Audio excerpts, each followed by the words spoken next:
Welcome back.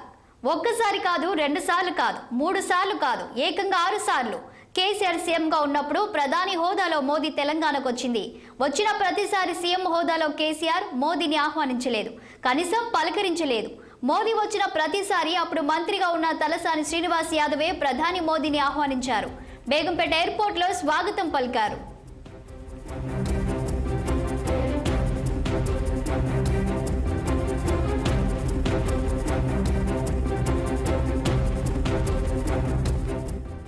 దాదాపు 2018లో కేసీఆర్ అధికారంలోకి వచ్చినప్పటి నుంచి మొన్న ఎన్నికలు అయ్యే వరకు ఇదే తంతు. కానీ ఈసారి అధికారం మార్పిడి జరిగింది. బీఆర్ఎస్ నుంచి కాంగ్రెస్ పార్టీ అధికారాన్ని హస్తగతం చేసుకుంది. ఇప్పుడు కాంగ్రెస్ నుంచి ముఖ్యమంత్రిగా రేవంత్ రెడ్డి కొనసాగుతున్నారు. సీఎం హోదాలో ఢిల్లీలో మోదీని రేవంత్ కలిసినా ఈయన సీఎంగా ఉండగా ప్రధాని హోదాలో మోదీ తెలంగాణకు రావడం తొలిసారి. ఈ నెల 4-5 తేదీలో తెలంగాణలో పర్యటించనున్నారు మోదీ. ఈసారి ప్రధాని మోదీని ముఖ్యమంత్రి రేవంత్ సాదరంగా ఆహ్వానించేందుకు రెడీ అయ్యారు.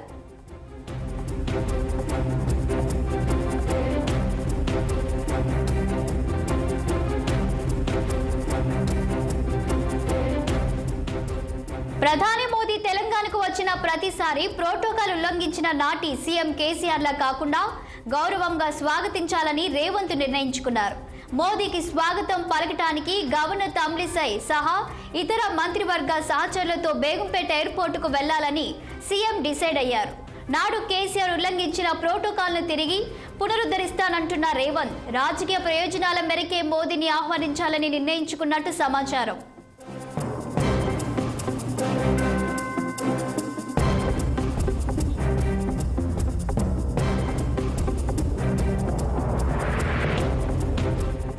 దీనిపై పూర్తి వివరాలను మా ప్రతినిధి శ్రీనివాస్ ద్వారా తెలుసుకుందాం.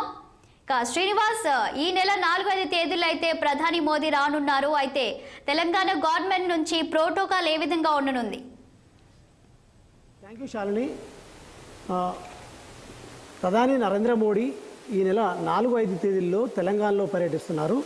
ఈ నేపథ్యంలో ఇటు రంగారెడ్డితో పాటు ఏదైతే ఆదిలాబాద్ జిల్లాలో 15,000 కోట్ల 718 అంటే 15,718 కోట్ల అభివృద్ధి పనులకు అయితే శంకుస్థాపన చేస్తున్నారు. ఈ నేపథ్యంలో ప్రధాని మోడీకి సంబంధించి పర్యటనలకు సంబంధించిన ఏదైతే ఏర్పాట్లన్నీ ఇప్పటికే చకచకా పూర్తవుతున్నాయని చెప్పొచ్చు. ఈ నేపథ్యంలో పిఎంఓ నుండి కూడా ముఖ్యమంత్రి రేవంత్ రెడ్డికి కూడా ఆహ్వానం పలికారు. ఈ నేపథ్యంలో ముఖ్యమంత్రి రేవంత్ రెడ్డి బేగంపేట ఏదైతే ప్రధాని ముందుగా బేగంపేట ఎయిర్పోర్ట్కు చేరుకోనున్నారు ఈ నెల 4న.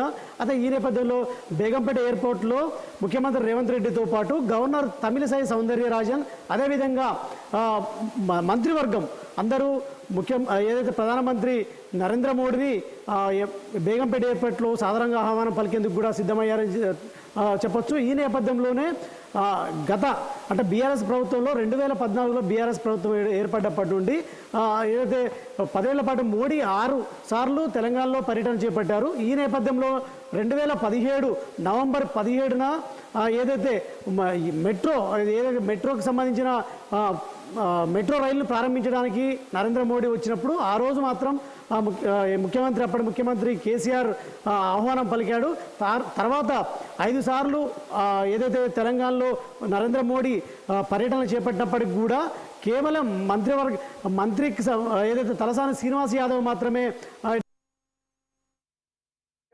ఈ నేపథ్యంలో నరేంద్ర మోడీకి ఆహ్వానం పలకకుండా ముఖ్యమంత్రి రేవంత్ రెడ్డి అప్పుడు ప్రోటోకాల్ ఉల్లంఘించారంటూ కూడా పెద్ద ఎత్తున దుమారం వేసింది. ఇటు ప్రతిపక్షాలు కూడా ఏదైతే అప్పుడు కేసీఆర్ ని కూడా ఏకపాలించిన పరిస్థితి. ఈ నేపథ్యంలోనే అంటే కాంగ్రెస్ ప్రభుత్వం ఏర్పడ్డాక మొదటిసారి ప్రధాని నరేంద్ర మోడీ తెలంగాణలో పర్యటన చేస్తున్నారు. అదేవిధంగా 15,718 కోట్లకు సంబంధించి అభివృద్ధి పనులు చేపడుతుండటంతో ఇటు ముఖ్యమంత్రి రేవంత్ రెడ్డి ప్రధానమంత్రి నరేంద్ర మోడీని ఆహ్వానించేందుకు కూడా సిద్ధంగా రెడీగా ఉన్నారు. మంత్రివర్గ సహచరులతో పాటు ఇటు గవర్నర్ తమిళిసై సౌందరరాజన్ కూడా నరేంద్ర మోడీకి బేగంపేట ఎయిర్పోర్ట్ లో స్వాగతం పలికేందుకు కూడా సిద్ధమయ్యారని చెప్పొచ్చు. ఈ నేపథ్యంలోనే మనం ఇక్కడ ఒకటి గమనించవచ్చు. ఏదైతే ప్రధానంగా ఇటు కేంద్రంతో అన్ని రాష్ట్రాలు సంబంధాలు పెట్టుకుంటాయి. ఎందుకంటే ఇటు అభివృద్ధి విషయంలో ఖచ్చితంగా కేంద్ర ప్రభుత్వం సహకారం అన్ని రాష్ట్రాలకు అవసరం ఉన్న నేపథ్యంలో ఖచ్చితంగా కేంద్ర ప్రభుత్వంతో అన్ని రాష్ట్రాలు అయితే మంచి సంబంధాలు కొనసాగిస్తాయి. అభివృద్ధి పనుల విషయంలో కావచ్చు, కేంద్ర ప్రభుత్వానికి సంబంధించిన నిధుల్ని రాష్ట్రాలకు చర్చించుకొని అభివృద్ధి చేసే క్రమంలో అన్ని రాష్ట్రాలు అయితే కేంద్ర ప్రభుత్వం సత్సంబంధాలు పెట్టుకుంటాయని చెప్పొచ్చు. కానీ తెలంగాణ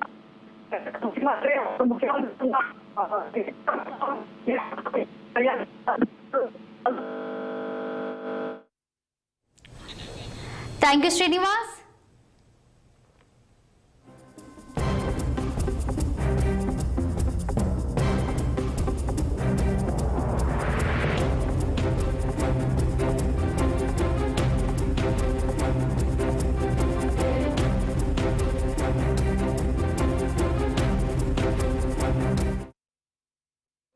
ఏదైతే విమర్శించిన పరిస్థితి ఈ నేపథ్యంలో ఇప్పుడు ప్రస్తుతం కాంగ్రెస్ ప్రభుత్వం ఏర్పడ్డాక మొదటిసారి నరేంద్ర మోడీ ఇటు తెలంగాణ పర్యటన చేపడుతున్న నేపథ్యంలో కాంగ్రెస్ ఏదైతే ముఖ్యమంత్రి రేవంత్ రెడ్డి ఆధ్వర్యంలో ఇటు ఏదైతే స్వాగతం పలకడానికి సిద్ధమయ్యారని చెప్పొచ్చు. మరొక వైపు ఖచ్చితంగా ముఖ్యమంత్రి రేవంత్ రెడ్డి ఏదైతే ముఖ్యమంత్రి గెలిచాక మొదటిసారి కేంద్రంలో ప్రధానమంత్రి నరేంద్ర మోడీని కలవడంతో పాటు రాష్ట్రాలకు సంబంధించిన ప్రధానంగా ఇటు ఐపీఎస్ అధికారులు అదేవిధంగా ఐఏఎస్లకు సంబంధించి కేటాయించాలని కోరడంతో పాటు అడిగిన వెంటనే కూడా ఇటు కేటాయించడం జరిగింది.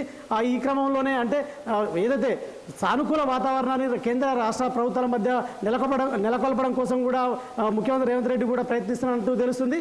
ఈ నేపథ్యంలోనే దాదాపుగా ఇటు అనంతరం కూడా ఆర్థిక మంత్రి నిర్మలా సీతారామన్ కలవడం, దాంతోపాటు రాష్ట్రానికి సంబంధించిన ఆర్థిక నిధులని కేటాయించడం కోసం తక్కువ వడ్డీకి రుణాలు కూడా అందించమని కోరడం, వెంటనే కూడా ఆర్థిక మంత్రి నిర్మలా సీతారామన్ కూడా ఇటు నిధులను కూడా కేటాయించడం. అంటే మొత్తం ఏదైతే తెలంగాణ రాష్ట్రం మాత్రం ఖచ్చితంగా కేంద్ర ప్రభుత్వంతో సత్సంబంధాలు పెట్టుకోవాలనే ఉద్దేశంతో కూడా ముఖ్యమంత్రి రేవంత్ రెడ్డి అడుగులు వేస్తున్నారని చెప్పొచ్చు. ఈ నేపథ్యంలోనే ఇటు ఏదైతే మొదటిసారిగా ముఖ్యమంత్రి రేవంత్ రెడ్డి ఆధ్వర్యంలో నరేంద్ర మోడీకి స్వాగతం పలుకుతారని చెప్పొచ్చు. శాలిని.